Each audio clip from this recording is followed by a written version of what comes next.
When Jesus had crossed again in the boat to the other side, a large crowd gathered around him, and he stayed close to the sea. One of the synagogue officials, named Jairus, came forward. Seeing him, he fell at his feet and pleaded earnestly with him, saying, "My daughter is at the point of death. Please come lay your hands on her, that she may get well and live." He went off with him, and a large crowd followed him and pressed upon him. There was a woman afflicted with hemorrhages for 12 years. She had suffered greatly at the hands of many doctors and had spent all that she had.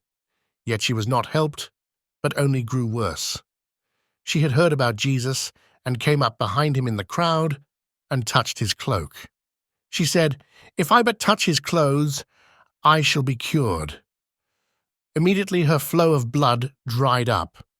She felt in her body that she was healed of her affliction. Jesus, aware at once that power had gone out from him, turned around in the crowd and asked, "Who has touched my clothes?" But his disciples said to Jesus, "You see how the crowd is pressing upon you, and yet you ask, 'Who touched me?'" And he looked around to see who had done it. The woman, realizing what had happened to her, approached in fear and trembling. She fell down before Jesus and told him the whole truth.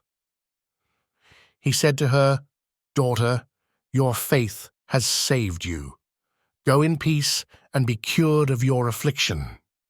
While he was still speaking, people from the synagogue official's house arrived and said, "Your daughter has died.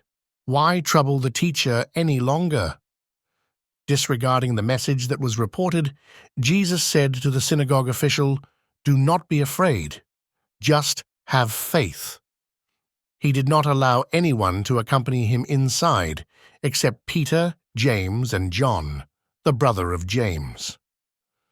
When they arrived at the house of the synagogue official, he caught sight of a commotion, people weeping and wailing loudly.